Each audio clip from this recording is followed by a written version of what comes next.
Welcome to the Boston Art Podcast, Boston's premier art podcast, where we talk art, culture, and philosophy. My name is Theodore Earthworms. And I am Brian Huntress. Welcome to the show. Yeah. Hello. Hey, Joel, this is Brian and Theo. How's it going, man? Hey, how are you? It's feels like it's been a long time, but also no time at all. Yeah, right. Yeah, it's probably been about a year since we've seen each other, I think. Yeah, something like that. I know, yeah. It must have been Coffee and Cotton, right? Or perhaps the Type 5 open mic. Yep. I think after that, though, you had a gallery showing in that was fun. LTC. Yeah, that was a good time. Also, we're recording right now. Is that cool? That's fine with me. Cool. Yeah, I would expect nothing less. Right.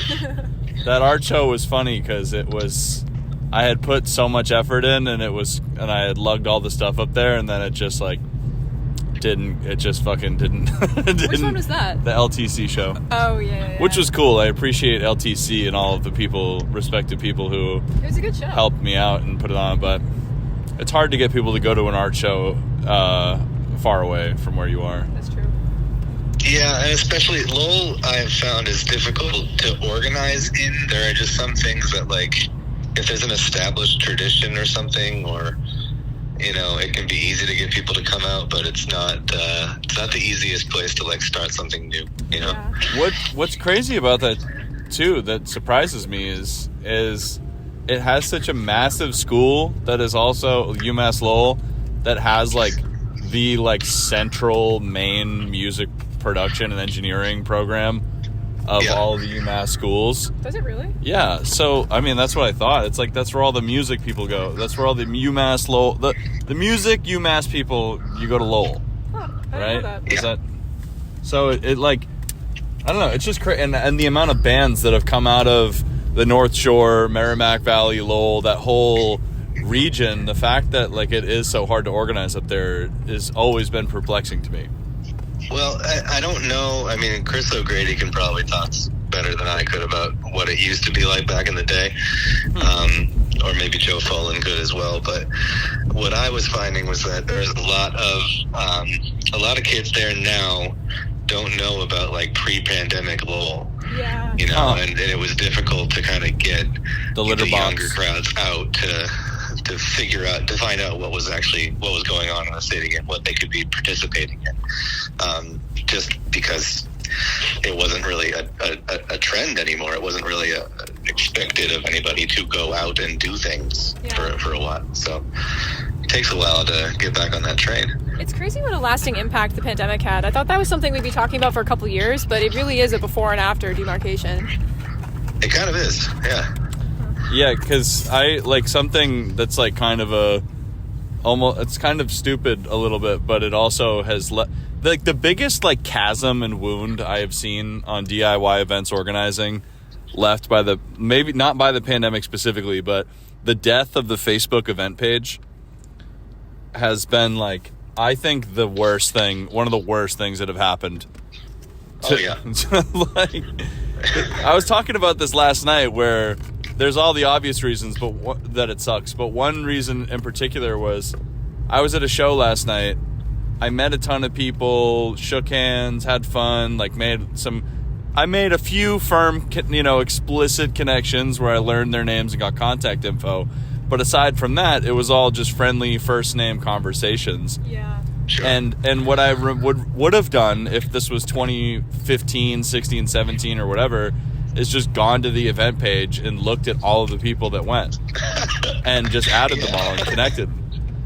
And now I just am going to be oh yeah, Jeff from Armando from Abington. I hope that guy's well. Hope to see him again. Who knows what he does or where he's what. I don't know anything about him. Just met him once. Yeah. I mean, Facebook and I think a lot of social media used to be so much more of a utility, right? Yeah. It's a shame. I know. Yeah, I don't know. Because now, I'm kind of back in the game where I dipped my toes into some acoustic sets early in 2024 and, did the sporadic show here and there. But for the last, 2 or 3 months, I've been playing a lot of shows again. And it is way different. It's better in some ways, maybe worse in others, but it is completely different. And that, like, now the new standard is just like DMing people the flyer on Instagram is like the new. That's it. I've heard. Yeah, I haven't played any conventional shows since 2019, I guess. Meaning conventional, meaning non-DIY or non that I organized myself. You know what I mean? Totally. Yeah, like I haven't gone out and played like cafes and bars and stuff like that. Yeah, I miss it a lot. I mean, I think that for me, I think I got completely just tired of it. Like, I got so, like, something specifically, could you hold this for a second? Yeah. Something specifically that bothered me was just, I think I got exhausted and bored with just the format and standard of shows a lot of the times, at least for myself, where, I mean, I kind of got to a point where I was like, why am I attending events? And this is not to, you know, I don't mean offense to anybody or anything, but like, why would I go to shows where I'm miserable? I did a bad job. Everybody, like half the people here skipped everybody else's sets. Like, we're all miserable. None of us feel like we did a good job. And none of us, like, and we all promoted this hoping people would go to it. So, like, and that's not every show, but I feel like I've played so many shows like that it kind of made me ask myself, like, what the hell, like, how do we fix this issue? Or, like, you know, this weird brokenness inside of the format, you know? That seems like a collective consciousness thing to me. Yeah. Yeah. That seems like, because I've definitely left shows feeling like that. And sometimes it's the audience, sometimes it's the space has a weird vibe. But if I were continuously playing gigs where everyone felt like they didn't do a good job or everyone was being really self-deprecating all night, that seems like it's a space that is kind of allowing that mentality. Right.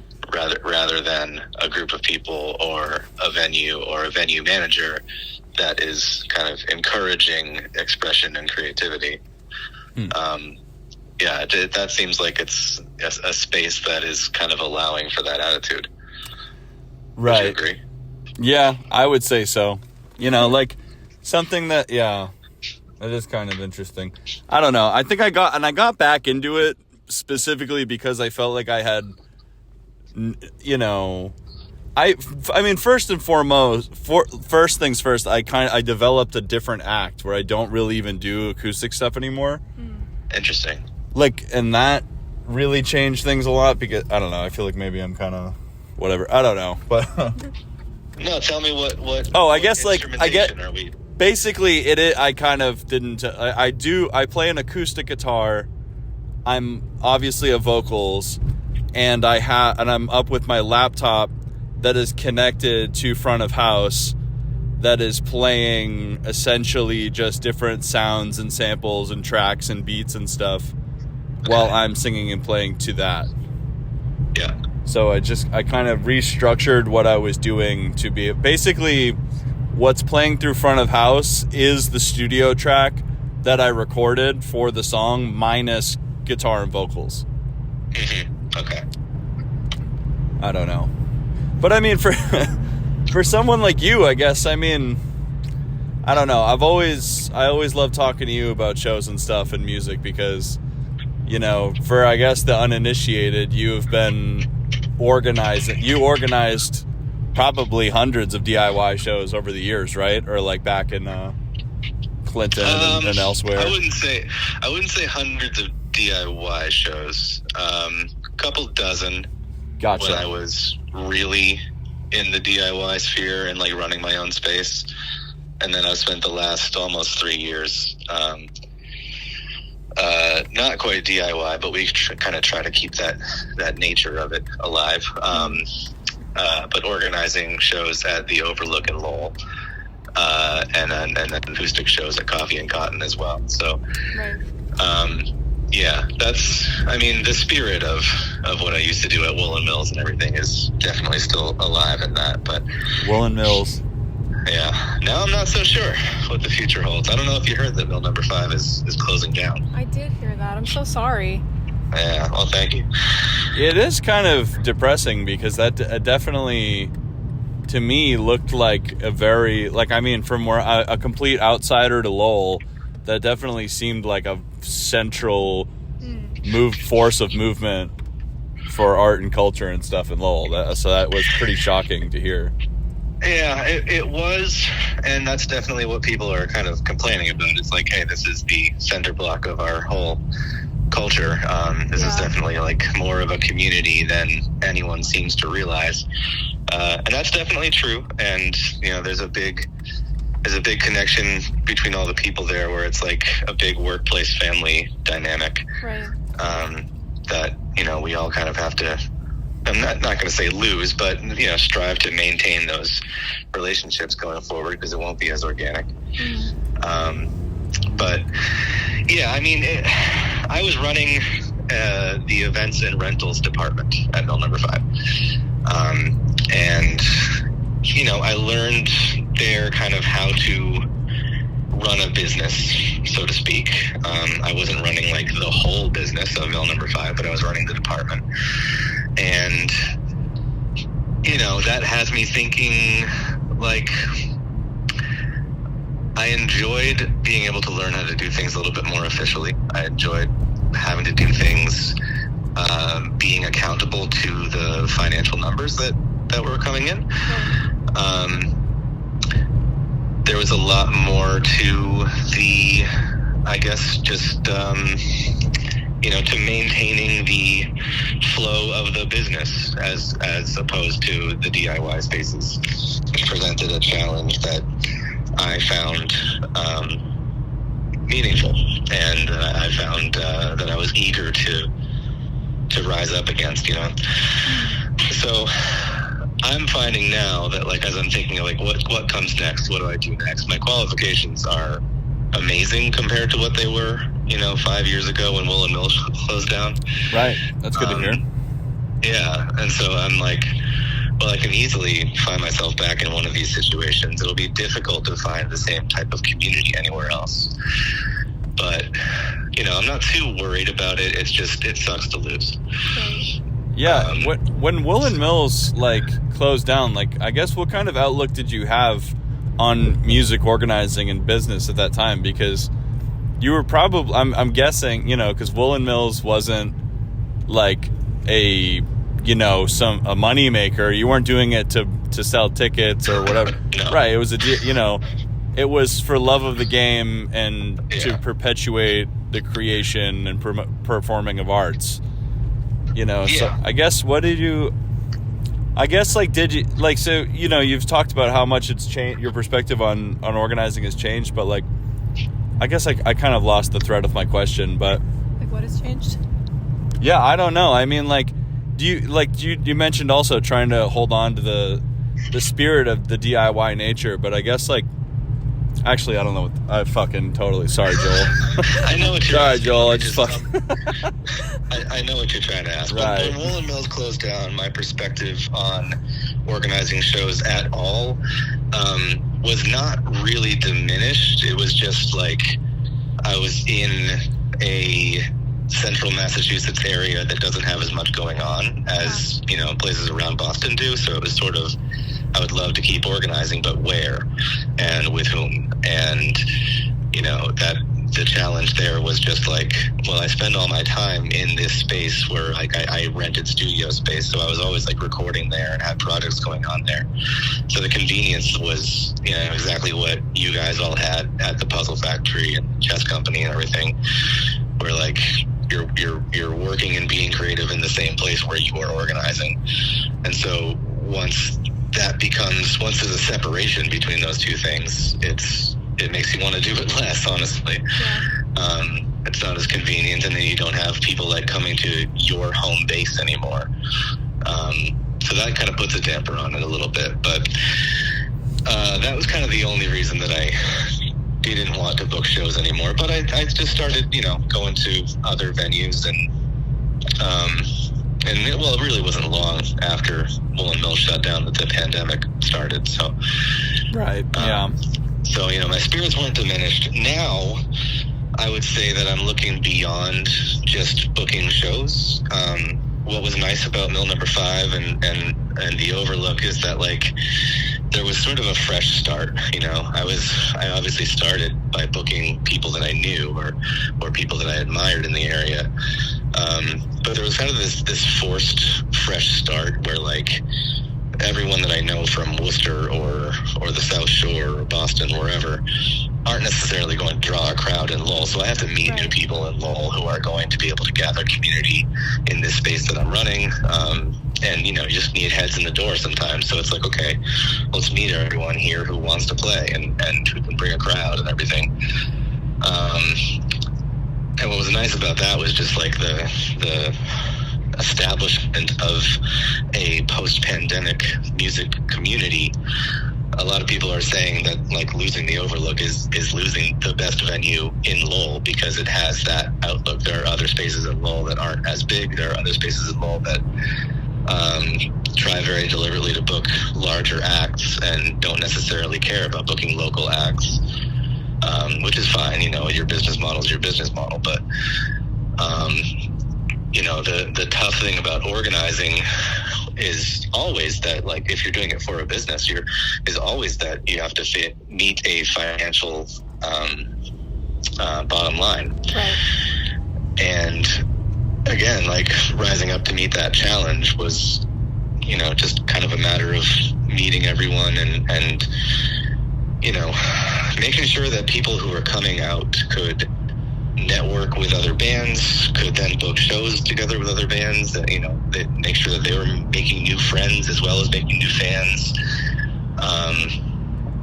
And then, of course, like, you're trying to always introduce bands that you admire as a showrunner to a new fan base and make sure that, like, those people who are enjoying the programming that you're putting on keep coming back and keep coming back. And so when you then look at how many other ways can that happen other than just concerts, which are, honestly not a very, like, local concerts, the concerts with local bands featured are not really ever going to be that profitable of a thing. But, like, there's something that kind of sustains a venue and does so very well. So I'm kind of now looking, not that I have any firm plans, and I don't want to say what any of the soft plans are, just out of fear of jinxing them, but there are some leads. But they're, now I'm kind of looking at, do I want to move more in a direction of, like, more creative programming other than just putting on concerts? And, like, if so, how to build community through that programming? And so I will say that I'm looking into, like, certain nonprofit art centers and looking into, like, ways that I can curate more entertainment programming and more, like, community-oriented programming. Cool. And sort of making it, again, no, I'm not going to announce any firm plans because I don't actually have any firm plans, but sort of making it a goal to make sure that art centers skew more towards the community center model. Yeah, and this kind of reminds me of something I've been thinking about recently, which is, I feel like something a lot of people, especially people new to, either like local music or DIY, whatever, like, a lot of people don't realize that there are a lot of resources, at the city or state level allocated to arts, like in culture and community and shit. But the thing that many people new to the stuff, or even experienced people, don't realize is that there just will never be enough of those resources to accommodate all types of art and music. Like, it just, like, and which is in my mind where DIY shows fill that gap, you know what I mean? Where even though there are, like, legalities and safety things and, like, there's, like, a lot of hurdles and things blocking people from doing that kind of, art and culture organizing and shit, But to me, like, I don't know. And like, unfortunately too, like, the people who want like avant-garde folk music or indie rock or like, you know, emo ska or like whatever the fuck, that is like a massive minority compared to the amount of people that could benefit from, you know, a craft fair. Yeah. Right. Or like children's art classes or something, or, you know, dance recitals. Mm-hmm. So it's like interesting that a lot of people doing essentially alternative performing arts feel stifled and kind of fucked over by those resources not reaching them. Yeah. You know? Yeah. And I understand why. You know, I've felt that way before. You know, plenty. Yeah, it's. I mean, we've talked about this before. Mm-hmm. I remember I was asking you about like, what are your thoughts on maker spaces and things like that. I remember. And yeah, things that sort of make the arts more accessible to people, and how those tend to at least like societally be more, I don't want to say frowned upon, but not lifted up in the same way as like galleries and exhibit spaces are. I mean, it's easy to see why. It's kind of just all about presentation, you know, like one is giving people accessibility to the arts, and the other is presenting a way for people to be connected to the arts in a, like, you know, other people do this for you type of way. Yeah, and I think Theo could speak to this a lot too. Like, I think every art space exists either because it's profitable or, well, for maybe three reasons. Either because it's profitable, because it's been funded by a grant, or because a bunch of people are spending money to make it exist. Right. You know, like the chess company was us trying really hard to make something cool, versus versus the House of Blues exists. It would, if it was losing money, they would probably just close it. Yeah. Like, it wouldn't be like, save the House of Blues, like, we need a grant and to pitch in money. No, they would like just probably nuke the place, right? I don't know. Thea, you've been a little quiet. I would love to hear your thoughts on this. I completely agree with that. I think it needs there needs to be people that are passionate about it and people that have money a lot of the time, unfortunately. And I feel like a lot of the time that's sustained by selling work or tickets, depending on what you're doing. But I don't know that, I've never run a music space. I imagine that can't be all of it. Yeah, I think what am I trying to say? I think with like ticket sale, like I think with music spaces, like Mill 5, if I had to speculate, and this, like, you know, it's just my sole guess, like it probably started as a business proposition to make money and bring, you know, business and shit to Lowell. Yeah. Like, it probably wasn't a community. Like, yeah. Right. It wasn't a nonprofit or a community center. It was a place for the people to do business and do cool it's shit. Interesting. I've heard from the owner. Well, he kind of modeled the vision for Mill Number 5 after what he was starting to see open up in Lowell, such as like, you know, places like Life Alive, places like, you know, just different kind of like shopping and dining experiences that Lowell did not previously have, that sort of represented, you know, new demographics and new like income brackets being present in Lowell. So it was sort of like we can finally have nice things kind of attitude, you know. But yeah, from there, you know, he opened up and offered, you know, a bunch of different types and sizes of spaces for rent, and eventually they were renting to a record store, an apothecary, a yoga place, like custom stationery printer, all kinds of places. And, you know, they're all very, very nice people. And again, like, what everyone values about it is like you can feel like everyone, all the tenants are friendly with each other, and everyone is kind of like in community with each other, and you can so feel that as a patron of any of the stores in the building. Just when you're walking through, you're just like, oh, this place feels welcoming, this place feels like, like everyone's family here. Yeah. So yeah, I forget what I was exactly responding to there. Me too. Yeah. It's a loss, though. It definitely is. It was a beautiful space. It's through the Yeah. end of January. January's the end of closing? Yeah, February 2nd is actually the last official day. Okay. Wow. What a crazy thing. Yeah, it was a very sudden announcement the day before Thanksgiving. Oh, wow. That's Yeah. horrible.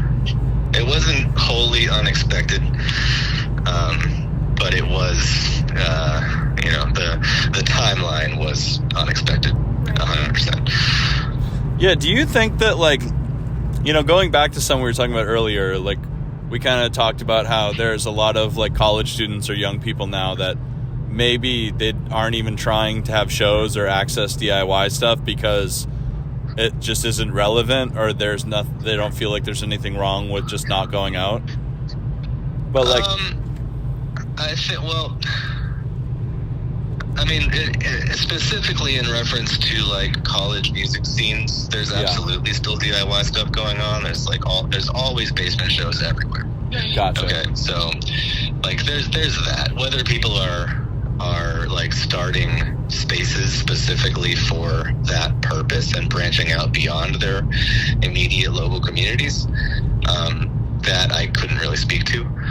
I'm kind of very outside of the DIY scene, even if I still agree with the DIY ethic. So I'm not sure. But I think that, like, I think part of it is just like, pre-pandemic, you have an idea of what your life was pre-pandemic, right? Definitely, yeah. And maybe now it's better in some ways, maybe now it's worse in some ways, but you have at least, like, what you were doing back then gave you a benchmark for what you wanted to go back to doing after the pandemic, at least in some way. Right.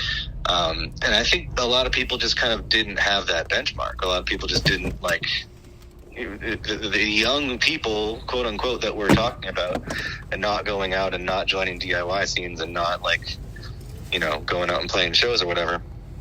If they're not doing that, one reason might be that they didn't really have a standard of adulthood that they were aware of and were able to perceive before the pandemic. Right. Because we're talking about the younger portion of a generation who was graduating high school when COVID started. Right. So it could just be, like, have not been exposed to this thing and have not had opportunity since I was allowed to be exposed to it. Right. Still. I think there's also a huge difference in, like, just economically, the landscape, like the ability to just rent an art center with your friends or to do it, like, collectively for a collective. That's kind of less accessible than it used to be. Like, the upfront cost of doing that is so high now that I feel like a lot of centers that I'm aware of are run by a nonprofit, they're grant funded, there's some kind of systemic way that it's kept alive, or there's a landlord who is a wealthy patron of the arts that wants to keep it alive. But I feel like there's a lot less, and not that there even was a lot of it before the pandemic, but what little there was, I feel like it's gotten so much more narrow and more competitive because there's not a lot of people that can make that happen right now. Yeah, and I definitely agree with, like, the idea that, like, a lot of kids didn't have a benchmark anyway, because we know a lot of them. Yeah. Like, young people who, like, didn't exist. Well, the thing before, is, too, yeah. you know. And the thing is, too, the DIY space has always been, like, a thing, maybe this is my perspective, but you kind of had to stumble upon it. Like, it's not in the template of, like, normal things an adult does is to run a DIY space. So I think for somebody that's never, like, if you've never met somebody that was doing that, or never, like, it might not occur to you to start it, Like, you might think you have to play the as midis. we all know, it's always been sort of nebulous and ephemeral. Yeah. Right. And they do tend to disappear. Yeah. But they always come back. There's always a new one. Yeah. And Joel, I'm curious to know, like, as somebody who started, you organized in a DIY style for a while and then eventually graduated into doing it in a more professional way. Like, without exposing, I know you said you want to, like, keep, you don't want to, like, just expose whatever ideas you have or something before they've hatched. But I'm curious to know, like, you know, I feel like that's kind of a rare position to like consider, like what, like I'm curious to know your thoughts on like what the different forms of community organizing or art and culture perpetuation. Like, I'm curious to hear your thoughts on like, because that is, I mean, for a lot of people that might be kind of more abstract, because even for somebody who may not have even booked a show before, maybe there's, because I feel like the people who would want to get into that, their first thought might be, oh, I should have a show, or I should have my friend come play my friend's band come play. Yeah. You know, so like to be extrapolating out even more abstractly from that, like, is a pretty interesting idea, you know? Well, I'll start by saying, before I worked at Mill Number 5, I worked at a music school as like a performance coordinator / stage manager, stagehand type position. It was a really multifaceted position, really. Yeah. But, you know, I had done a lot of working in the performance space, and that wasn't really the reason that I got my job at Mill Number 5. It was because I had run woolen mills. So like that being, it's not something that anyone would, that many people would think about putting on their resume, running a DIY space, but I did. And you know, I just sort of like put it under, like, there's a section at the bottom of my resume that basically has like volunteer work and, you know, volunteering for organizations and stuff like that. And so like I fit it into that space. We talked about that. And, you know, when it came to, I have experience booking shows, I have experience looking at a blank space and turning it into something via being resourceful and knowing how to do a lot with a little, and having a little vision. And so, and that went a long way, working for a business that had some resources to help me out. Right. So there was this sort of like natural progression from, okay, I was in this situation where I had cheap rent, like Theo was saying. I had cheap rent. I, you know, worked in a building where I was able to get cheap venue space and everything. And so that worked in my favor for a while. And then you kind of build on that experience and you go, okay, how can this be bigger? And how can I use but not abuse the resources that are now on my side? And, you know, what I learned in that position was, I guess, a lot of, gosh, I don't know how to answer your question succinctly. Hey, you know, I don't know how to ask them succinctly. I'll say that, you know, with every new sort of ambition that you have, that you act on and you're able to sustain for a little while, you're going to gain more experience and more perspective. And, you know, so the DIY shows, I wasn't new to going to them, but I was new to organizing them when I opened Woolen Mills. And then when I worked for Mill Number 5, it was, okay, I only have experience organizing shows and, you know, building a venue from scratch. Where can this take me? And then I was exposed to a lot of different types of events, such as craft fairs and other types of markets and, you know, dance parties and things like that. And like seeing how people come together for a theme, or seeing how people come together for maybe a dress code, different types of fandom, or different types of like, I mean, you can advertise things in so many different ways. Right. That will give people a sense of like, oh, I like that thing and I feel like I belong there, and I like the idea of curation based on like micro communities, you know, like what type of thing will appeal to, you know, a niche crowd that will really appreciate that the thing is happening. Right. And that's hard to do. Like, it's interesting that what you said about putting those kinds of things on your resume, how that might not occur to some people. I have actually kind of similar experience to that, where the job that I have now, I work in a nonprofit, like fundraising, and I got that job thinking I don't even have my bachelor's yet, but I got that experience because I put on my resume doing this podcast, doing like curating on a volunteer basis, unpaid, like just random art gigs that I'd done, and emphasizing like what you're talking about sounds to me like marketing, or I mean, getting people to pitch in to make something happen is kind of fundraising or orchestration or managing. Like it is good to be able to leverage those skills and to really recognize the value in them, because it's a lot of work running a space. It's running a business, really. It's just for a different outcome than raising funds. Right. Yeah. Something I like that you said too was the idea, like, how do I use these resources without abusing them? Yeah.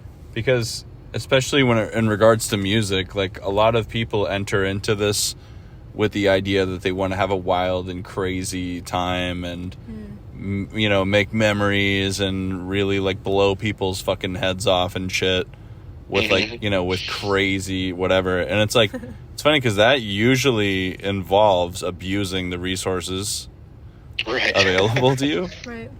You know. We were talking about this earlier, about how people, Brian and I were talking about this earlier, about how people that are new to an arts community or music community might inadvertently, I guess, abuse their resources by maybe asking for too much or hounding on something.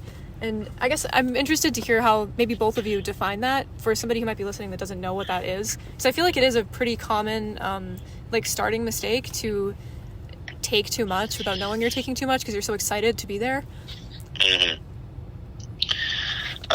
Yeah, I mean, I could define that in a few different ways. And like, one is, I mean, the first thing that comes to mind, honestly, is post-pandemic, there was this unspoken agreement between all bands that if they were reached out to for a show, they were going to ask for $600. What the fuck? Wait, really? Yeah. I think that might be because that's like, don't quote me on this, I don't know anything about this, but I think that's like the maximum amount that you can take as an independent contractor without having to report it on your taxes or something like that. That's true. That's so funny. So everyone was asking for $600, and I would just have to like negotiate down from that or just say no. Yeah. Right. So one way of not abusing the resources that I had was like, you know, I'm not going to make this like brand new venue commit to a super high guarantee. That's not super high, but like a moderately high guarantee that like if I do the break even for this show, we have to charge like $40 for tickets at least. Yeah. To make this work, and who the fuck is going to pay that, because no one knows who you are. Yeah. It's not really realistic. Like, I stumbled upon you on Bandcamp. What do you think you're famous, you know? And so, but like, you know, it is also up to me to make that call. So that's not abusing resources. It's also, you know, when I started that job, I was asked to build a sound system, and I said, okay, how much can I spend? And I was given a number, and I went like very slightly over that number. And there were things that I later realized I really didn't need. But, you know, ultimately, we had a really good sound system for not that much money. And again, I'm great at doing a lot with a little. So, you know, that got us very, very far. Yeah. And so if I had said like, okay, I'm going to blow people away with this sound system, and I'm going to like go all out decorating this space, you know, it ultimately had to be the Overlook, that is, had to be a multi-use space that could be converted back to a blank space in no time. Right. So like in an hour or two, we had to be able to completely strike and reset sometimes if it was going from event to event to event, you know. And that's any good events department is kind of trained to do that, and there are systems in place to do that. And so, you know, there were restrictions and parameters as to what the space could look like and what the build out could look like at the end of the day. And so like not abusing resources is in that case, you know, I know that I am sort of bankrolled to open this venue and to get things going. But I can't just be spending money indiscriminately to attract people to it. I have to be counting on word of mouth. I have to be counting on good marketing. and yeah, just kind of knowing like what would be too much to put into a space. Like I'm not looking for like a grandiose venture. We're looking for very organic, as the community finds out, as the community gathers here, the word is going to spread, and we'll have a good thing going. Yeah. And so, just letting a thing happen organically is often an example of not abusing resources. Right. Because if you're pumping everything into marketing too, I think there's a certain lack of authenticity to that. Like, I've seen spaces like that are like maybe something like a pop-up in Boston or something, and it's on my phone all the time. They really want me to come. It's a billboard, whatever. And I don't see that as like a community space. It's like a business. Even if it's a art thing or a museum or something or a show, it's like I'm not going there because I'm excited and think it's cool. I might be going there because it seems like something I could do on a weekend and it costs $45 or something. You know what I mean? Like, it's less authentic and organic if you're trying to build a real community versus just making money. Right. So, Brian, how would you define abusing the resources? Well, the thing that popped into my head was like, I've talked about this on the podcast before, and like, I just to preface this, like, this isn't me talking shit about anybody or anything. I'm just, but like, for example, honestly, like our days at the Puzzle Factory, for example, where talking about maker spaces, like we were in a building of unbelievably affordable and maker spaces with ultimate freedom.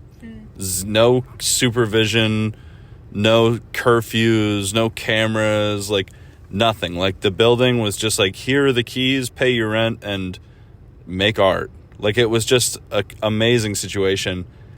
And we were younger, we were all in our early to mid 20s pretty much, and hadn't really had a space like that, or a DIY space that was like shared by other, orbiting. Like we thought we were like, we thought we were alone in this universe, in the Puzzle Factory, but really we were like an asteroid in a gigantic network of artists. Yeah. If that makes sense. And we stretched the patience and ability of that space to like the ultimate, like against the laws of physics level of tension. Like the other people in the building? Yes, everybody in the building wanted to murder us with a gun. Everybody hated us. And and the people who owned the building, exhausted every bit of patience and charity that they had, where they were eventually just like, literally, fuck you. Like, we don't care what happens to you, where you go, or why you're doing this. We do not want to deal with this anymore. And it's funny because there was like an unbelievable amount of shit happening in that building that was like illegal or fucking crazy or gnarly, that had nothing to do with us. That wasn't even us. And those people were just smarter than us. You know what I mean? Like, I knew guys that were having like underground like poker games and like doing drugs and having like high stakes poker games in their studio, or wrestling rings with alcohol and drugs, like, and we just didn't understand that, like, oh, we actually have access to an unbelievably affordable and cheap and beautiful thing. Yeah. And we're just gonna burn it to the ground, basically, is what happened. Right. It's like we like Wicker Man'd our opportunity. Yeah. But I think the takeaway from that is like one that can't really be explained to a young person. It's just something that you just have to eat shit. You just have to eat shit, Yeah. Like, I don't know. It's like, oh, you don't know how good you had it when you were young type thing. Yeah. Yeah. I don't know. One example I see a lot too is people, like in a community, I feel like everybody in the arts community has something that they bring, and maybe it's their art, maybe it's their networking connections, maybe it's like they have access to a venue that people want to play at, like whatever it is that they're bringing to the table. And I think something that I see often, and that maybe I did too when I was younger, is like people get so excited about putting their art out there, and they're so impassioned by the fact that there's people around them that can help them do that, that they're asking for opportunities or taking opportunities, but they don't feed those back to the people. There's no reciprocity there. And Right. I think that is something that you can even maybe do by accident that is not good for just the if you want people to continue to like you, it's not a good thing to do. Yeah, there was so how I got started hanging out in Lowell at all was there used to be a place called the Hearing Room, and they took over for like an old gallery space that had closed down, so they had taken that space. Was it Uncharted? No. Oh, anyway, sorry. No, this was I think maybe just post Uncharted. I forget. But yeah, they opened up in like 2015, 2016. Matt used to play there a lot. But so I was just like looking for places to play. I reached out to this guy who owned it, and he was like, okay, we're going to give you the, 7 p.m. to 9 p.m. slot. And I was like, why? He's like, well, everyone plays 2 hours. And I'm like, I mean, I can, but I'm not going to. I will take your 7 p.m. to 9 p.m. slot, and I'm going to find 2 other acts that can split that time with me. Because if it's just me, then that's not fun. That's a crazy long time. Yeah. What's that? That's a long time. It is a long time. I mean, and I used to do it at coffee shops.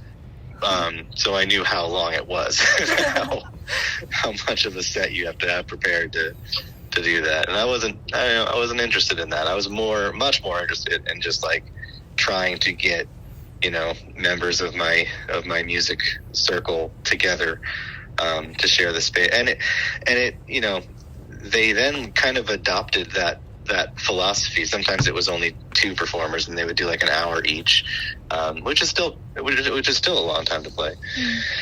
But yeah, so they kind of like adopted that philosophy after I started booking shows there like repeatedly. I would play there like once every month or 2 for a while when they were open, and yeah, they more were geared toward that afterwards. And I like to think that I had some small paying it forward effect, because I was like, no, you should never put one person on stage. There were people that I saw playing there that would like, go back every few months, and it would always be like this person all night. And I'm like, why? Like, no one's going to go see them. Yeah. Right. First of all, like it's a small, relatively unknown venue and small, relatively unknown acts. Like you're going to get more bodies in the door just by making sure there are more bodies on stage. Yeah. And but also just I personally believe that's not really fun. I also don't want to go see 5 bands ever. But like I think 3 is a very perfect number. Yeah. I'm in the same boat. Yeah, and so I don't know. It's just speaking to how people don't often show reciprocity and will take opportunities but not pay them forward. If you have any say so at all over playing this show, and I'd love to get other people on the bill with me, like take that opportunity. And you see that all the time with bands. You very rarely see it with well, it depends on the type of band, I guess. I'm reached out to constantly by people who kind of think that I run a bar and they're just going to be like the background music all night. And that's very much not the type of entertainment that I book. But those people want to play that by themselves all night. Right.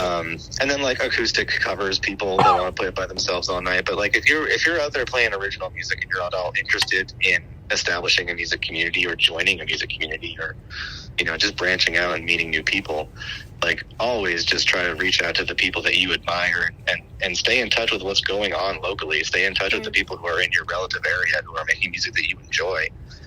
And it never hurts to just reach out to somebody and say, hey, would you like to put a bill together?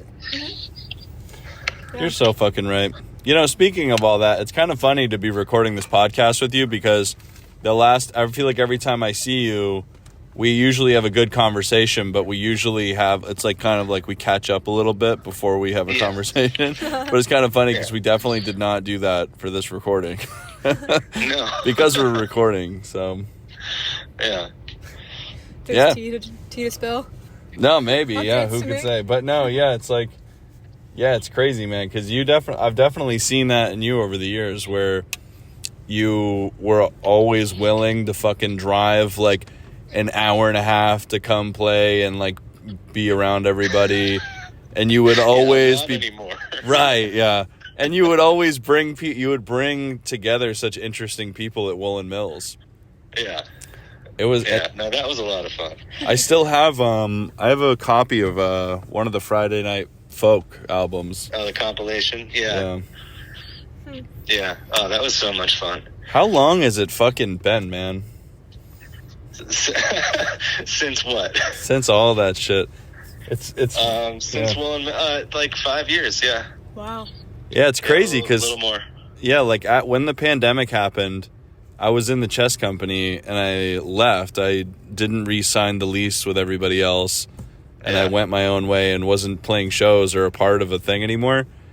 And one thing that was so interesting about that is it became really hard to make art for a while, because I realized that I would get instant feedback, like usually instant positive feedback on anything I made every day. Like I would paint something and then get instant feedback on it from my friends and people at shows Right. constantly. And that was interesting because I definitely felt the withdrawal of that for like years, Yeah. of not having that anymore, not being exposed to other artists or not. And it really, and it was a really sink or swim moment because, you know, in 2022, for example, we had the podcast going and I was doing stuff online, but I was in like a dark hole. That was a horrible time. I was just doing fucking nothing with my life. I was not connected to anybody. I was not fucking doing anything. And it was like, it was kind of interesting because I feel like I had to either reinvent why I was making art or just go fuck myself, Yeah. you know? And it ended up turning into like, I like instant gratification. Who doesn't? You know, I want to push a button that gives me dopamine, of course. I do all the time, you know, but it was a very profound, it was an in the desert kind of moment, Yeah. you know? I've definitely been there, and you know, with a different pathology behind it and a different prognosis ahead of it, I'm sure. But yeah, I've been there. I feel I'm in a similar place right now. I think because I've been mostly off social media for a long time, and I sort of made an effort to concurrently with quitting all podcasting. Oh, wow. Yeah. I sort of made an effort to deplatform myself, and I don't know. I was experiencing a lot of negative emotions. Not even a lot of negative emotions, just a lot of, I guess, feeling like I was screaming into a void. Yeah. In a way. And I think we all feel like that sometimes, and I don't know. It was just something that sort of it defined my life, and not only defined like what I was kind of living for, but defined way too much how I was willing to spend my time. Right.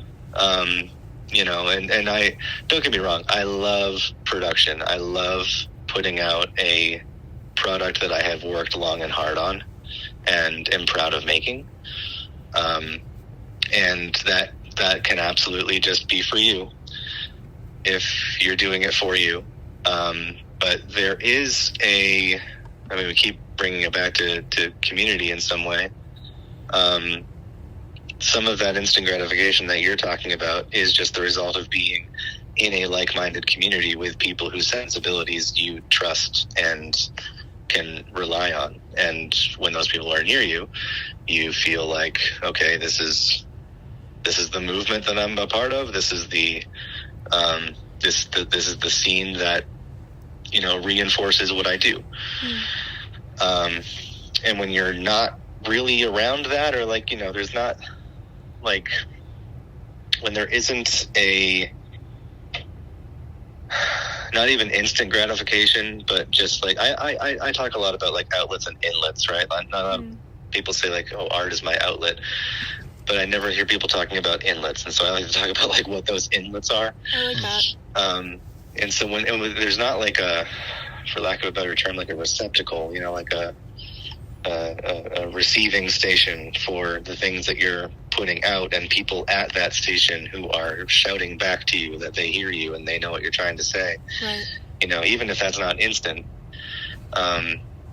you still, you know, you long for and you kind of require as an artist the gratification or just the reinforcement from the people who are receptive to you. And I found that wasn't really happening podcasting, and when it, you know, it wasn't happening in the ways that I would have liked it to when I was playing music a lot. Yeah, so I don't know, I get that, and I'm kind of searching for the same thing now, where I'm wondering, is there not even a reason to make art, but a reason to be public about it? I get that. Yeah. Yeah, Black Market Therapy was a good podcast too. I know. Yeah. I'm not saying it wasn't. Yeah. Were you gonna say something, Theo? No, I just relate to that a lot. I think me and Brian talk about this a lot because we're kind of opposite ends of a spectrum as far as public acknowledgement of our art goes. Where Brian is online all the time in so many different ways. I'm sure you can attest to that. And more of a entertainer and performer too in their style of art with music and everything. And I'm much more private, like, especially my writing. I write kind of often, and none of it ever sees the light of day. I don't do anything with it. I used to make zines when those were more trendy, but then nobody was reading them, so I stopped. And, like, I draw, and I post my drawings a lot, but I'd say probably, like, maybe 60% of what I do creatively doesn't get seen. And I don't know if I like that, but I also, I don't know. It's a good and bad thing, I guess. It's interesting to think about the motivations for why you would want to keep something private and to assess whether or not it's a positive or negative impulse. And I think I go back and forth on that sometimes. Yeah, I often keep things private. I mean, at first I had to train myself to, because I would be way too public way too soon. Yeah. And it was like, oh, I'm writing this concept album. Stay tuned for more. And then, like, it never happens. I've been there. Yeah, but, you know, so I kind of had to train myself to, like, not be so loud about things that are not at all finished and are just ideas. Yeah. And now I think the privacy is more, like, I just don't... I think a part of me wants to not depend on that gratification. But as I just said, I also think that everyone needs it in a way. Yeah, I kind of, what you said too made me feel like almost, I wonder if it's reductive of me to even call it instant gratification. Not social media, but getting that feedback on a regular basis from, like you said, like people whose sensibilities you trust. Yeah, I think both words are kind of reductive. I think instant and gratification are a little reductive, because, you know, you're never really counting on it to be exactly instant. Right. Yeah. And it's not just gratification, you know, it's feedback. It's not just like applause. Yeah, right. You know, you're really entering into a conversation every time that you share your work. Right, yeah. And humans are communal. Like, I think that's a healthy impulse to have people that you bounce things off of and you exchange ideas with. And to exchange feelings with, too, depending on what kind of art you make. Right. Damn. Yeah. That's some good shit. I know. It's daunting, isn't it? Yeah. Yeah. That's one of the things that I've kind of considered over the past few years. I was going through like a little bit of a midlife crisis for a bit that I came to realize wasn't really a midlife crisis. Like, it wasn't about me aging. It was about me not, like, identifying with the next generation. So, like, you guys. And, you know, it was like, at first I didn't feel relevant. And then I realized that it wasn't actually that I didn't feel relevant. I just didn't feel understood anymore. Right. And spending my time with a lot of people in the DIY community who are younger people or who are, like, ideologically different than I am. And, you know, it's, or, like, you know, absolutely culturally different than I am. And I don't know, it just turned into this, like, I don't know what conversation I'm supposed to be a part of anymore. I don't know what conversation am I supposed to be having, and how does my art play into that conversation? And like, I feel like that can, when you don't really feel like you are making a cultural statement or making like a statement that agrees with the society that's not even agrees with, but like pertains at all to the society that's immediately around you, Right. then it's easy to feel kind of alienated by that. And so I don't know. That's one of the reasons why I like don't participate that much in the DIY community anymore. Not that I have anything against it. It's just like I found that a lot of those spaces aren't spaces necessarily for me. Yeah. Which can be a difficult thing to kind of reckon with, but it's like you're not necessarily losing friends. You're just kind of losing like certain types of social moments, I guess. Right. Well, it's hard. Like, I relate to that. I'm 27, but I feel like most of the DIY scene things that are happening around here, like, some of the most active stuff is, like, mass art carcass or, like, stuff that, like, 18, 19, 20, 21-year-olds are doing. And I feel so old when I talk to them. So, like, it's always crazy when I go to a show and I'm talking to somebody and I'm, like, really vibing with their perspective. Then they mention that they're, like, in undergrad. And, like, I'm technically an undergrad, but I dropped out for, like, 5 years. So it's weird because they are definitively at a different phase of life. So it's hard to connect. And, like, I think the reason those places and spaces had so much meaning for me before was because I would have such deep conversations with people that just inherently understood what I was going through so deeply. But I think that is a facet of a certain age group and a certain subculture coming together and, like, finding yourself in a space that isn't, like, you're not seeing that when you talk to, like, maybe your siblings or your parents or whatever when you're in high school. And I think that there are spaces for people in all age groups that are like that. They might just be harder to find in that kind of way. Mm-hmm. It's interesting to hear you say this stuff too, because like I don't like every fucking, it's like so many people that I remember being like so present in my life back before the pandemic all feel the way that you do. And I feel that way in a lot of ways. Is that right? I've met a lot of people who don't like, because the thing is like, you know, me and like Justin and everybody and Ian, we were like, I'm 29 currently, but we were all in our early to mid 20s at the time. And it's like, which mean, yeah, I don't know. It's like a lot of nobody like, I feel like the whole, you know, punk rock and indie rock and DIY, it's for your early 20s. Like it's very much an early 20s thing, right?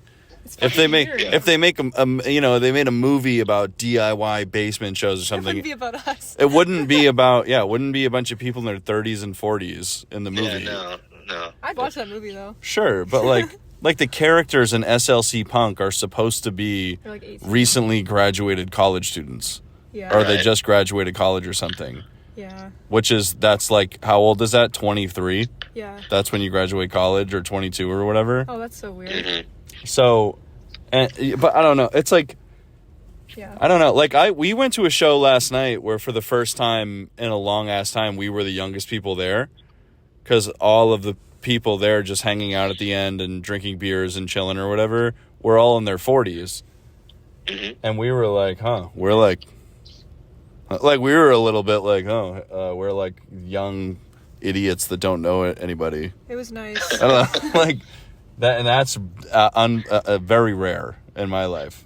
Yeah. Yeah. I'm usually like these days I'm at least in the top 5 oldest people in the room. Sure. Yeah. I hate that though. I feel like it gives me an unfounded sense of like I feel like I've seen things and know things, but I like don't know anything. I don't like to feel like I'm the oldest person in the room or most experienced or whatever, because it's not true most of the time, but I feel like, yeah, it can feel like that. Yeah. The thing is, the thing that confuses me is that you're right, that we've talked to a lot of people that feel this way, and I know a lot of my friends feel this way, and I feel this way too. Like, everything you said resonates with me too, Joel. But, like, why do we all feel that way at the same time? Like, where is the space that we're carving out for that feeling to not be? Right. Yeah. Well, I think that part of it, I mean, I'm speaking for myself. Yeah. You may agree, but I think that part of it is that those spaces are great for people who are self-searching. Yeah. Those people who are great for people who are like trying to work out their identities. Yeah. They're great for people who are trying to sort of let out their rebellions, which you have, less energy for as you get older. Yeah. Meaning you generally pick one or two. Yeah. Your capacity for causes tends to decrease as you age, and you just have to take on more responsibilities. That's fine. And so, yeah, I think part of it is definitely that, like, you're dealing with people who don't quite know who they are, and are seeking out who they are. They're experimenting with who they can become. And maybe it's a sign. This isn't to shit on young people at all. It's going to sound that way, but like maybe it's a sign that you've come to a point in your life where you're more self-aware, you're more comfortable with who you are, and I don't think that's shitting on young people. I just think that DIY space or no, I think that no one who's 20 knows who they are. Yeah. Right. So, yeah, that's a good perspective on that. That, like, because it is like, even if you are the same age as a bunch of people at a basement show that are bouncing off the walls and screaming and being crazy, like, it is something. There is something different from the people who need that to the people who are kind of passing by. right. Yeah. And you know what I think? Maybe this is not true across the board, but the way that I see it too is, like, when I was younger and I was so invigorated by spaces like that, it was because I was viewing my life and my goals as, like, potential futures. Whereas now, if I want to do something, I just try to do it now. Like, I feel like I'm in the action phase versus, like, laying on the grass and imagining what I'll be when I'm 25. Like, it's fucking do it now. Like, now I'm afraid I'm going to die before I'm done, So Yeah. I think that, like, fucking things up and, like, piercing my face and dyeing my hair blue and thinking about what I'm gonna do and, like, raging against the fact that I can't do it yet has passed, but I miss the rage, I guess. Like, when I'm in those spaces, I want to relate to the people that feel that way, but it just feels like I'm faking it, because I guess it's a developmental stage in a way. It's Wow. fun, though. We're doing a bit of punk psychology here. Yeah, it's weird. Yeah. Wow. So weird. I had a turning point, though, literally. Like, this is such a stupid and concrete way to think about it, but when I was, like, 24 or 25, I got rid of a lot of my clothes because I felt like an idiot wearing them. Yeah. Like, I was just like, this is not me anymore, but what does that mean? Like, what do I look like now? Like, what? Also, if I don't look like this anymore, what is that? Am I out of that subculture? Like, what am I talking about when I say this doesn't fit?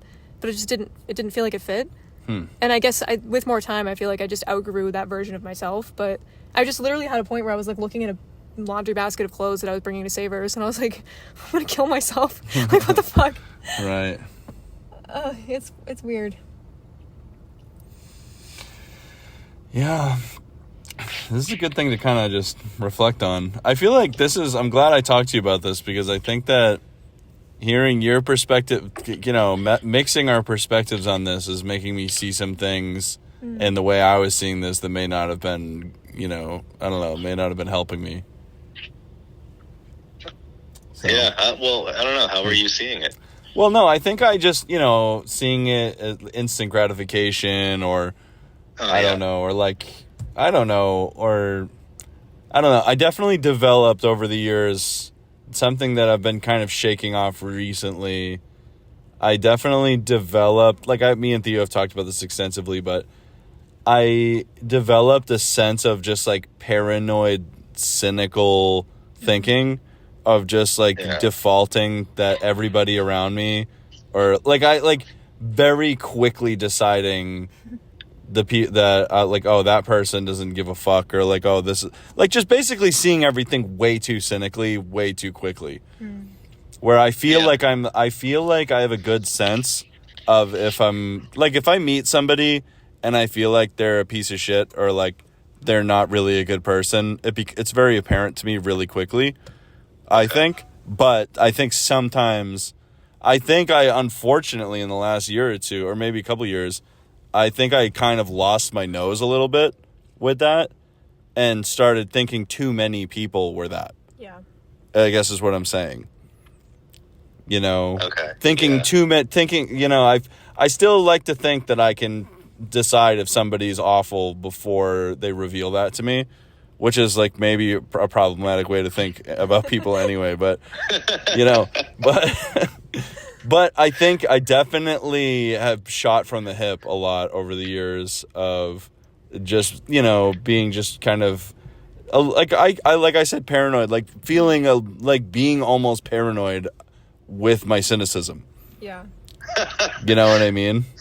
Can I ask you a question? Yeah, totally. Do you feel, this is going to sound off topic if you don't feel this way? Okay. But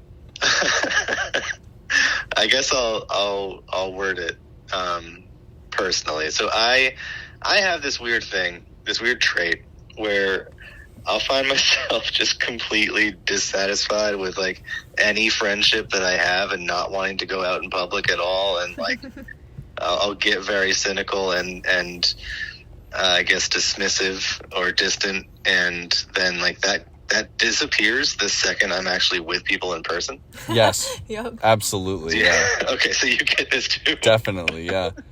And it's funny. What is that? I don't know. I think it's anxiety. What the fuck I'm like is that that? too. I think when I feel like that, I feel like it's like I'm anticipating that I'm gonna get like hurt somehow. Like my friendship is gonna fall apart. I'm gonna get fucked over. Like something that I didn't expect will happen, and I'll feel stupid and sad. So I'm like thinking that it's happening and like trying to like piece together hidden clues and shit that's not occurring. And then I hang out with my friends and I remember that they like me and everything's fine. Yeah. Jesus Christ. Yeah, I can't describe what the fuck that is, or like, but I definitely like, I kind of wonder if it's introversion for me, because, for example, like, when I say I'm introverted, I mean that when I'm in public and I'm doing stuff and I'm around people, it's like slow. I have a battery, like I'm going to run out of that social fuel, and then I need to go do something else alone until I'm like back at that again. Yeah. And I think when I'm refueling and I'm doing my own thing and I'm alone, that actually I like start to build up velocity of being alone, and I like it better. And then I forget that actually it's nice to exercise that social energy and the social muscle, and to feel that, and to reach that point of strain is actually a positive thing. And instead of just staying comfortable in my introversion. Right. I feel like it's definitely a big part of it for me. Yeah. Do you consider yourself introverted as well? 100%. Yeah, right. But I mean, introversion for me is probably different than it is for other people. I really like talking to people on the phone. I'll catch up with people on the phone a few times a week. And like, I kind of feel as though if I am like alone physically, then it's almost just as good. You know what I mean? Like it's the leaving the house and the not being in uncertain places that is more taxing on me. Right. Yeah. But like if I'm just home chatting with somebody on the phone, I'm fine. If I'm just having, and that extends to like good conversations as well. Like I feel recharged and energized by good conversations. It's like alone time is not the only thing that recharges me. I also think a lot of what I would have categorized as introversion 5 years ago, I later kind of figured out was more, probably not 100%, but at least like a good deal of it was just sensory processing issues, and that I really cannot be in loud spaces having conversations for very little. So I just get worn out in a sensory way, and it's just So, I mean, that's probably, I used to think that was just an introverted issue. And then I was like, oh, wait a second. My ears are garbage at like separating sounds. So, Yeah. you know, it's just that's one of those things as well. But, yeah, I don't know. Introversion, I like alone time. I really like staying up late or I did anyway. I've been kind of a morning person lately. But that's because I don't have a roommate anymore. So I'm sort of, Oh, congrats. yeah, thank you. Yeah, I've always taken opportunities to, you know, I guess now wake up early or previously stay up late, just to get the extra alone time, just to like have that part of the day where no one's in my way. I'm accountable to no one, and I can focus on working on whatever projects I've got going on, and or just you know, staying up late listening to music and just having that time to like enjoy something without other people's physical presence around you. Like, that's an important thing to me. That's that's good to point out too, because I'm noticing in my own thoughts that there definitely are many times where I am unbelievably charged and excited for life because of a social interaction. Right. So, interesting. Yeah. What about you, Theo? Where are you on the scale? Well, I know how it manifests for me, but now I'm not sure if I'm an introvert or an extrovert. But I've always considered myself an extrovert, but, like, it's funny. We've talked about this, me and Brian have, because when we're at an event, like, Brian is a very talkative, outgoing person, and I'm kind of not. But if I don't leave the house, like, if I don't leave the house at some point, like, even just to run to Dunkin' Donuts every single day, I will have a meltdown. Like, I can't be alone in my house for a long time. And it's not that I don't like being alone, like, I do, but I sometimes, like, I'll go out, and my alone time will be, like, I'll go out and go to some stores, maybe not even buy anything, just walk around and be around other people, because I really enjoy, like, I feel like I'm energized by going out into the world and doing stuff. And the caveat to that is that I was homeschooled, and I do think that might be part of it, because I wanted to see people all the time because of that, but that also never went away. Maybe that's just how I am. But I find that if I am alone for too long, like when I've lived by myself or whatever, or had roommates but was kind of keeping to myself and was saying no to going out, that was actually concurrent with, like, not a great time in my mental health. So if I keep on schedule of, like, seeing my friends frequently and seeing my family frequently and kind of checking all those boxes and going out and doing things, or going out and being by myself in a public space, I'm actually less anxious and more, like, I feel like I can process things better when I have more interaction with other people. But I'm not, like I'm usually quiet around other people. I just like to be around them. Yeah. That's interesting, because I used to, I mean, I'm still this way. Like, it's currently Christmas time, and I'm quite likely most of the time to, like, just go out and take a walk around, you know, a downtown that's decorated with colored lights and stuff like that. Or, like, back in the day when there used to be malls, I would go there just for, like, the Christmas atmosphere, which I personally really enjoy. Yeah. And, like, I had friends when I was younger who were way shyer and way more introverted than I am, who, like, would ask me to accompany them to go Christmas shopping for their family. That's nice. Because they were just, like, awkward in public, and I was just like, yeah, I'll be your social anxiety wingman.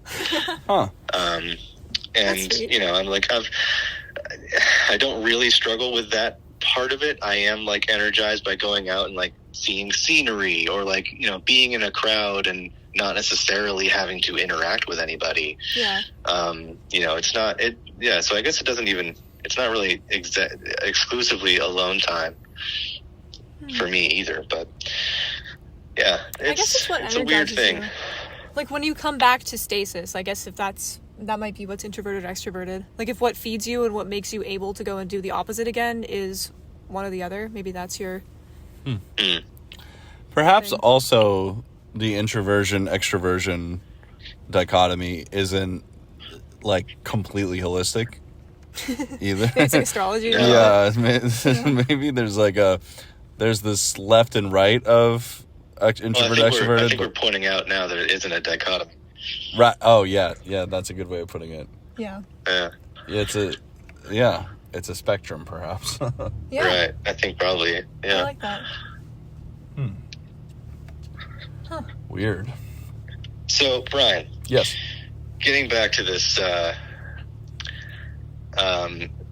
instant gratification and being a part of an artistic community and everything. Mm-hmm. Are you collaborating anymore much these days? Yeah, it's funny you say that because, like, it's very...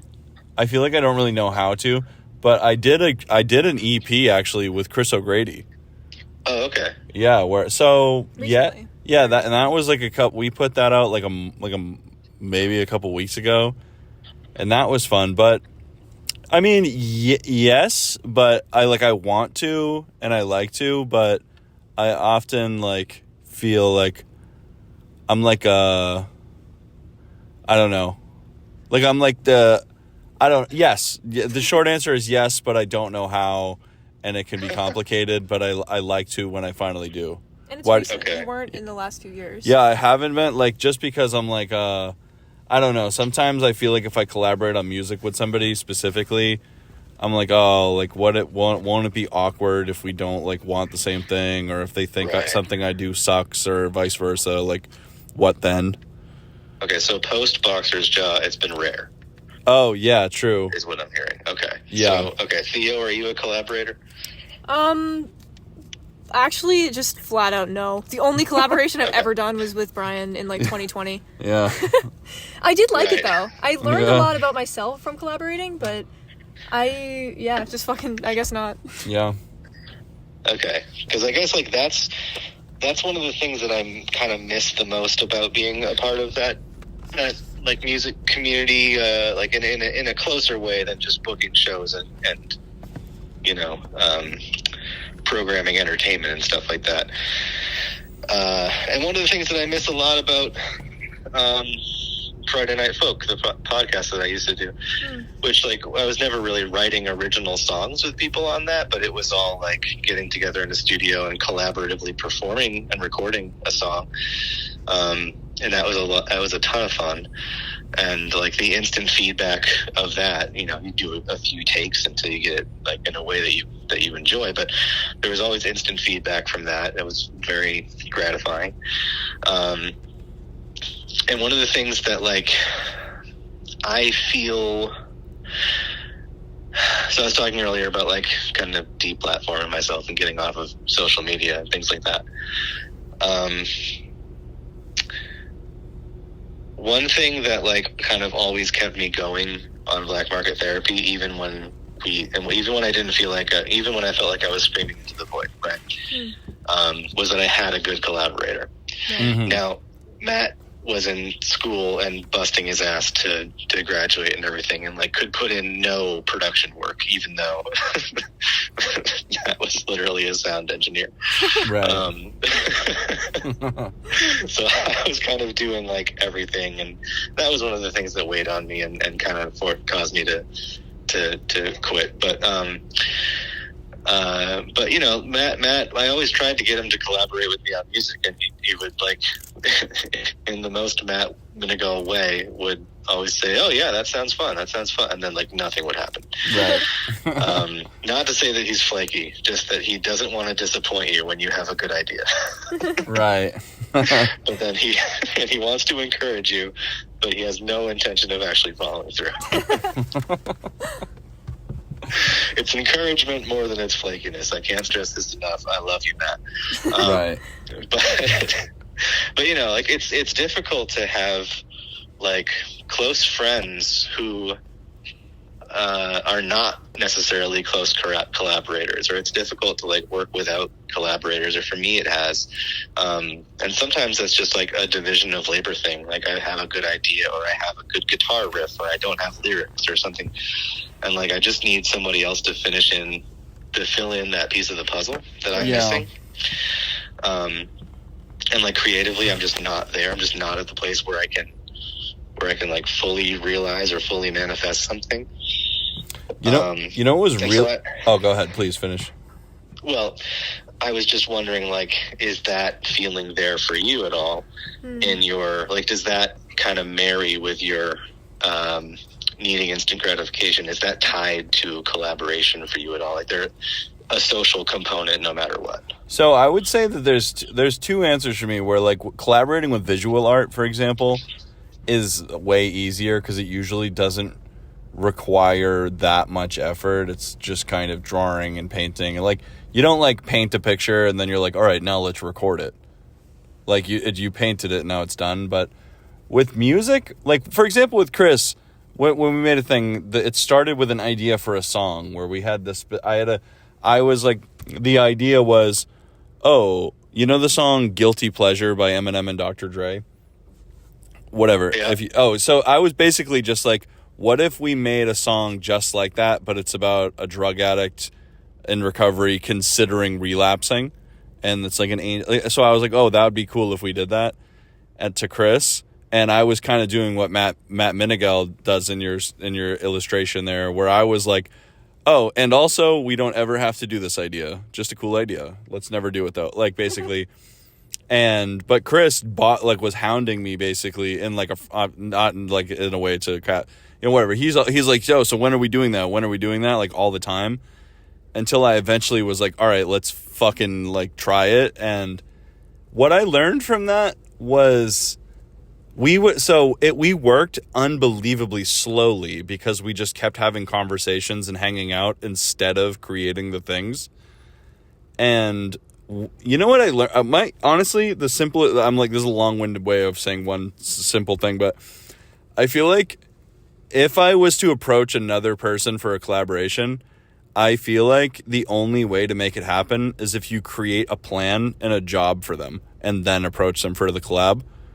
Like, if you come up to somebody and you're like, hey, like, I have a song, it's 129 BPM, C major, here's the track, you should put in vocals that come in at 31 seconds. Like, if you, like, literally completely map out what you want the person to do, then it happens.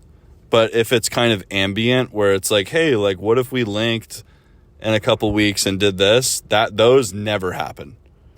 Unless maybe, but here's the thing though, is like back in like 2018 or 2019, I remember me and Justin, it wouldn't be crazy if we painted on the same thing or jammed together. Or one time you might remember Raya Watson, who used me, Raya, and Angus Garland recorded like 12 songs together one night at like from like 12 o'clock at night till like 2 a.m. in the Puzzle Factory, just recording demos. Nice. And like that kind of stuff did happen actually in that creative space. But the only I think the only way that collaborations happen now is with schematics pre-arranged. Then the person will do it. But I don't know. It's an interesting theory. Yeah, because like with I don't know. Like, because I remember... oh, go ahead, please, yeah. Well, I was just thinking about, like, we have some friends in Nashville, and they do co-writes and stuff like that, and I wonder how systematized or how, like, prescribed that process is for them. Honestly, it couldn't be that... maybe it isn't that much, because I think the Nashville situation might be a little more self-selecting because songwriting is an industry there. And if you're there, you probably want to be a part of it.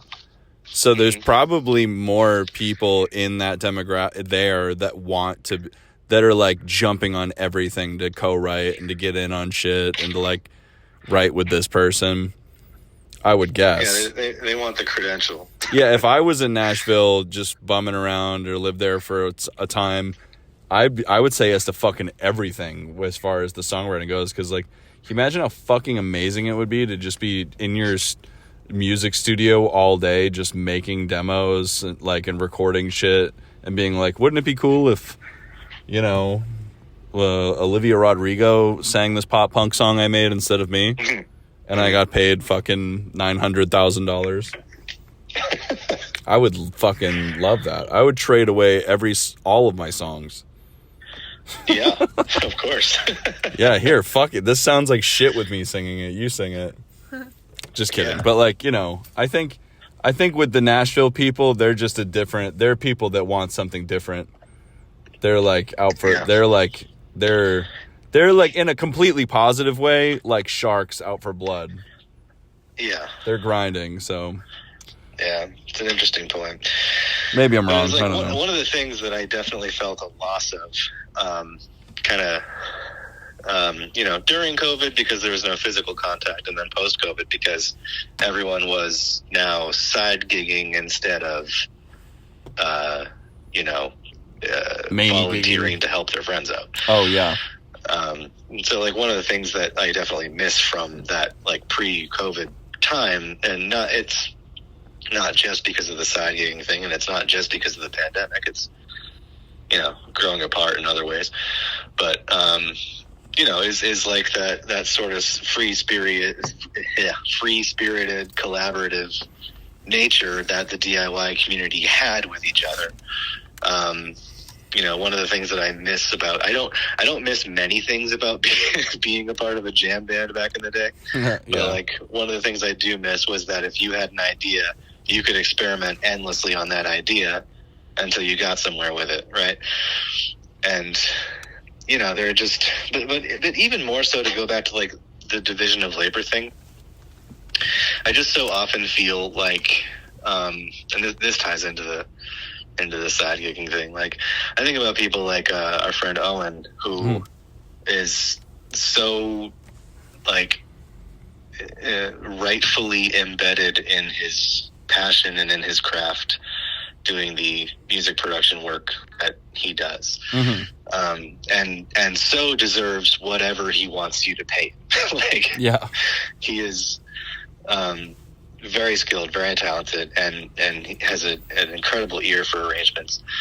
But that said, like, what I wouldn't give to just sit down with that guy and collaborate on a song, or like just be like, hey, I have this song that I'm working on, and I'm not saying that I want this now. I'm saying that it was a good feeling back in the day. I'm not like putting out a request. But like back in the day when it was, I have this song, I can't record myself. I just get red light syndrome and da-da-da-da-da.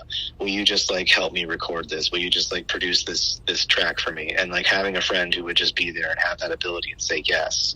Even that sort of division of labor where you're just like, I'll if it's just me and a computer, I'm going to start and stop 1,000 times before I get a full take because I get too self-conscious and stuff like that. It's like when you just need someone to sort of usher in some creation with you. Yeah, I do miss that actually, because I remember when I first started recording music, it was like 2012 or 2013, and that time during that time, you basically needed a friend with a microphone and a computer to agree to record you. Exactly. Like you couldn't, like self-producing, you needed a little bit more gear and equipment. Like it wasn't as accessible to self-produce at that time. So you needed some friend whose mom got them a condenser mic for Christmas or something. And then they would just record the shittiest thing like the worst recording you've ever been on in your life. Yep. It's like just like crystal clear, high fidelity dog shit. Yeah, exactly. And it's interesting because, a lot of us probably wouldn't have continued with music if we didn't have, the friend that like shittily played bass while you yelled your songs, or the friend's basement you got to play in, or the friend that recorded everybody's demos for them. That probably, I don't know if I would have kept going because it was encouragement and feedback and help, right? Yeah. So I mean, who's to say what would have happened? But I mean, I definitely had those people I definitely had a lot of those people back then. Yeah. So. Yeah. And then like what hangs me up and why I haven't really released much music is like I have a lot of stuff recorded, and then I become a perfectionist about it. And if it's not mixed perfectly, then, which I'm not capable of doing, like I spend too much time second guessing myself. And if someone sends me, I've mastered a few things here and there, and if someone sends me a master, I'm just like, okay, I can do this confidently. I'm not necessarily as technically skilled as professionals, but I know what goes into mastering enough so that I can finish the job. Mixing is anybody's guess, and it's like so stylistic. Mm-hmm. that I just had to stop doing it. I had to stop doing it for other people. I had to stop doing it for myself because I was wasting a lot of time second guessing myself. And so I turned into a perfectionist about that, especially with my own stuff. And, if I had somebody taking care of that wasn't charging me $600 per song, then I could get a lot more done. So I don't know, like a production team would be so cool. And that's what the homies were back in the day. Mm-hmm. I feel like that ties back into your instant gratification comment in an interesting way. Yeah, I guess, yeah, because that, like, something me and Theo were talking about recently was, I was saying that how rare would it be? Like, how it's pretty much guaranteed that we will never just be with a couple of buddies on, like, a Tuesday at, like, 2 p.m. just lounging. Like, just sitting down doing nothing in a living room. Like, when the fuck will that ever happen again? You know? It's rare. You know, right? like, yeah. Maybe on vacation with your fucking family or something, or with your romantic partner. Like, then with those people who are immediate circle, that is the case. But I think, like, something I think about a lot is, like, I spend a lot of my free time just either writing or painting or working on some shit. Like, that's, like, when I'm alone, that's, like, unless I'm just totally wiped out, that's what I'm trying to do. And I, like, think a lot that, like, there were so many times where I would be with some of the most artistic and amazing and creative and ambitious people in the world. And we would just be, like, sitting, like, laying on the floor, like, fuck, should we kill ourselves? What do we, like, oh, should I go home and sleep? I haven't eaten in 12. And we would just do nothing. We would be, like, just surrounded by talent and creativity and ambition, doing nothing for days and months and forever. And it was like, we just lived to shittily record and play shows. And, like, cause, like, I don't know, can you imagine I bring up the Puzzle Factory and Chess Company a lot because it was a profound experience in my life, but in the most positive way, with all the love in the world for Ian and Justin and everybody who was there. Can you imagine if we had spent all of that time collaborating and writing and recording instead of whatever we were doing? Yeah. Like, we could have who knows? Who could even... It's an alternate fucking universe to imagine what we would have made if we weren't just, like, fucking around. Or suffering, from life or, money or whatever. But the time that we wasted just chilling and being stupid is like profoundly crazy to me. And it's like, I wouldn't change it because we had so much fun, but and we were young. So why would we have known what to do or something? I don't know. It's a classic case of looking at your past self and then applying the same yourself onto the past or something. Yeah. Which is always, I guess so. I mean, I will say, like, when I was the age that you guys were at the Puzzle Factory, I'll say 21 through 25, maybe. Yeah. Yeah, like, I actually, maybe not those days, but I feel like I never let an opportunity pass me by to have a creative moment when I was, like, through most of my 20s, whether it was like, oh man, I have the house to myself, I better stay home alone all night and just write. Mm-hmm. I better, like, get to my happy introverted place and just settle down and, bang out some chapters of this book I'm working on or whatever. And then, like, later when I started getting more into songwriting and composition and stuff, just always having a guitar with me. And I don't do either of those things anymore. I don't seize opportunities anymore the way that I used to.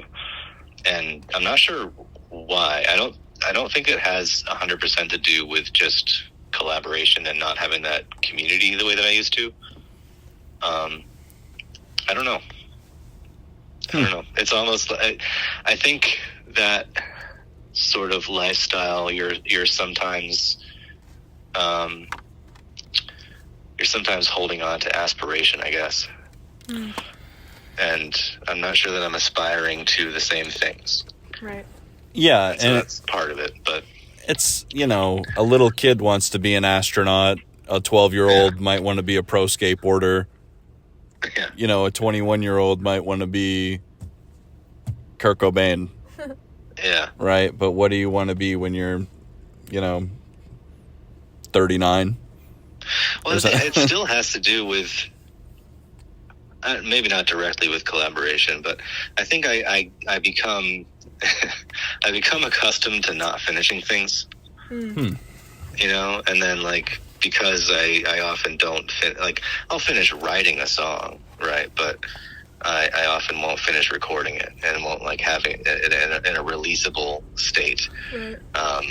And then like, I've never really truly finished anything that like any prose that I've like set out to write. Again, like in a first draft state, sure, but not in a like edited, publishable, releasable state. Right. Which also I think does go back into the collaboration thing. It's like you need someone else on your team to help you edit or mix or, whatever. That's true. But I think like not having, I guess it like, I think I've separated myself so much from like whatever that process would be to get to final product that I sometimes just like don't bother initiating the process anymore. Yeah.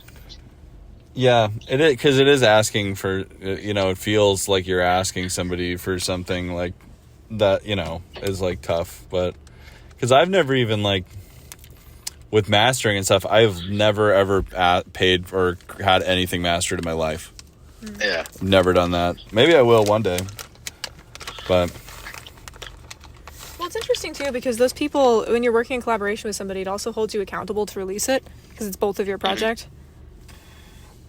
And with friends too, there is a kind of when the inspiration and ambition joins with another person's, there's like, it's a reason to keep going.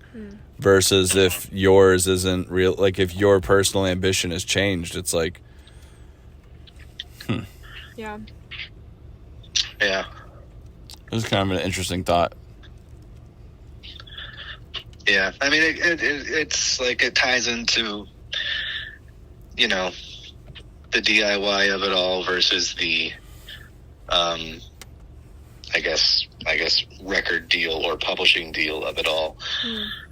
Where, if you're in a DIY community and you have friends that kind of share your sensibilities and you can trust them to be collaborators or even be like good, honest reviewers of your work, that's a good way to get that process started.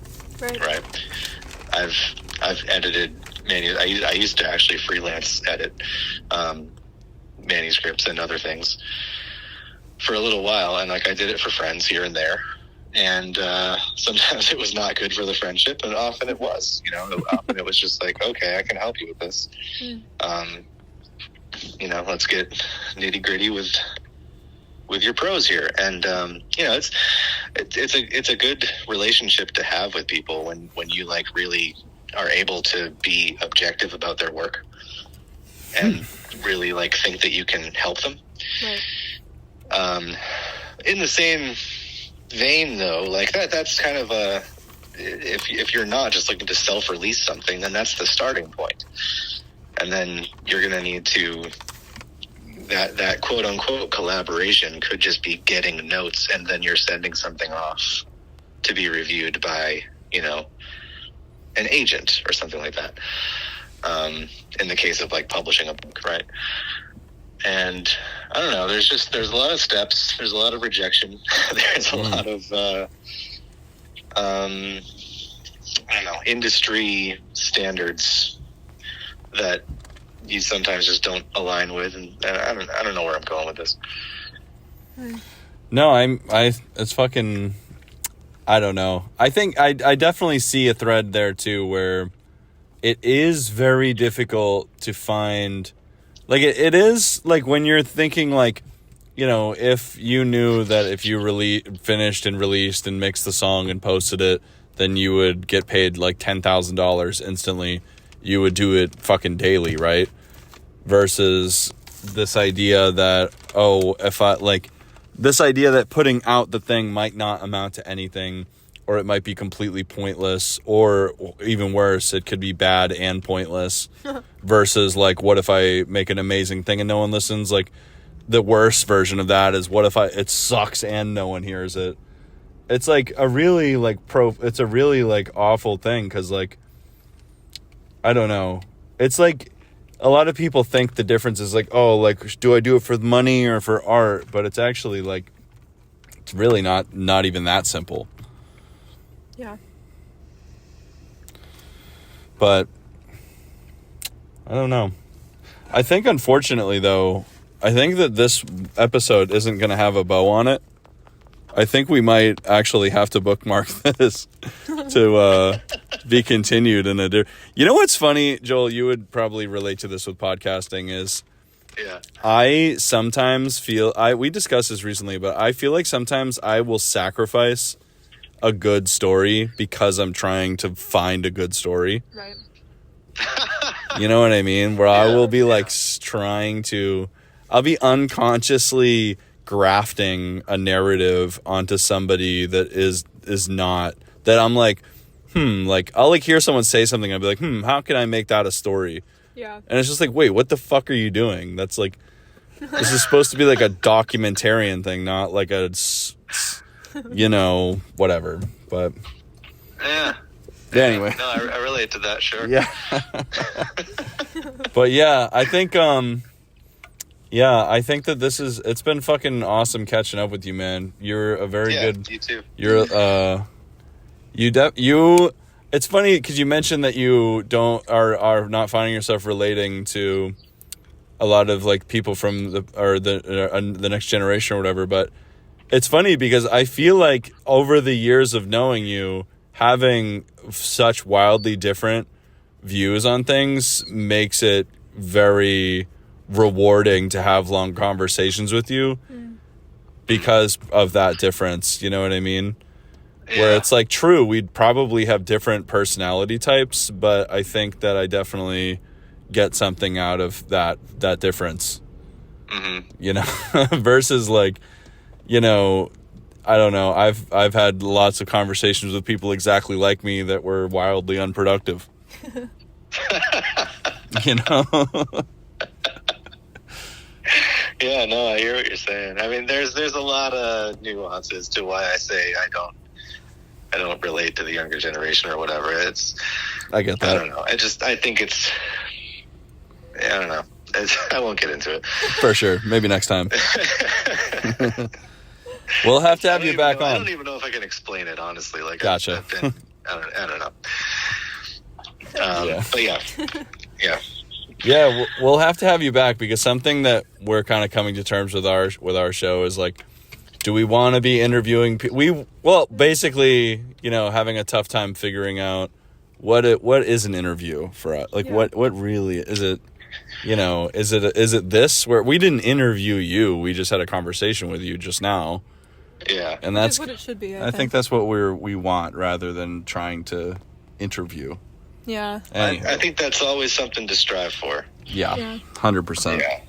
Yeah, that's what I've always tried to do on podcasts myself. 100%. Although, like, if you have good questions, you know, written down and prepared, it always helps. Mm-hmm. But like the ideal situation is always that it becomes more conversational and less question and answer. Right. Absolutely.